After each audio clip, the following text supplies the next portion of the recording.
Mr. Robinson? Yes. I didn't have time to You have to give us your name. Oh, I'm sorry. My name is Mark Robinson. I live at 4015 Sassafras Court. That's right here in Greensboro. I've lived in Greensboro all my life.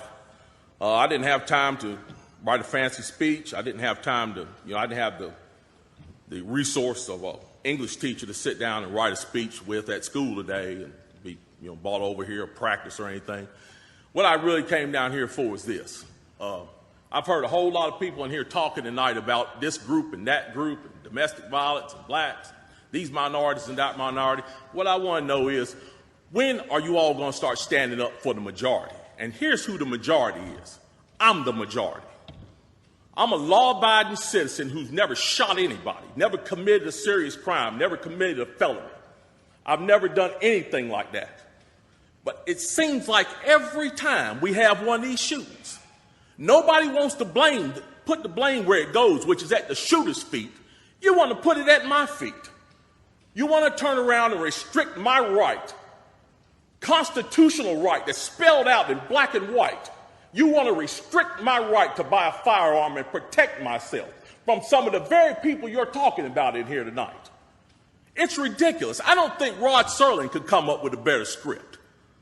It does not make any sense. The law-abiding citizens of this community and many communities around this country, we're the first ones taxed and the last ones considered and the first ones punished when things like this happens, because our rights are the ones that are being taken away. That's the reason why I came down here today. Gun show or no gun show, NRA or no NRA. I'm here to stand up for the law-abiding citizens of this community, because I'm going to tell you that what's going to happen. You can take the guns away from us all you want to. You all write a law, I follow the law, I'll bring my guns down here, I'll turn them in. But here's what's going to happen. The Crips and the Bloods on the other side of town, they're not going to turn their guns in. They're going to hold on to them. And what's going to happen when you have to send the police down there to go take them? The police can barely enforce the law as it is. As what I see, we demonize the police, criminalize and vilify the police, and we make the criminals into victims. And we're talking about restricting guns? How are you going to do that? How are you going to do that when the police department's already hamstrung?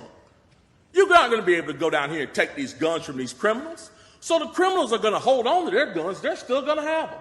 They're still going to break in my house, and they're still going to shoot me with them. And guess who's going to be the one that suffers? It's going to be me. Well, I'm here to tell you tonight, it is not going to happen without a fight. And when I say fight, I don't mean shots fired. I don't mean fist thrown.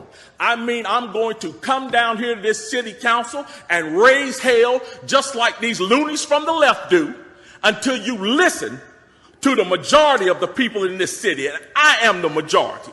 The majority of the people in this city are law-abiding, and they follow the law, and they want their constitutional right to be able to bear arms. They want to be able to go to the gun show and buy a hunting rifle or a sport rifle. There are no military-grade weapons sold at the gun show. An AR-15 is not a military-grade weapon.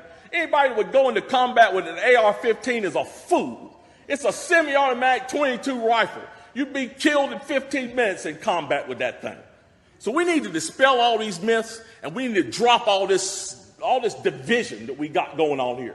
Because the bottom line is, when that Second Amendment was written, whether the framers liked it or not, they wrote it for everybody. And I am everybody. And the law-abiding citizens of this city are everybody. And we want our rights, and we want to keep our rights. And by God, we're going to keep them, come hell or high water.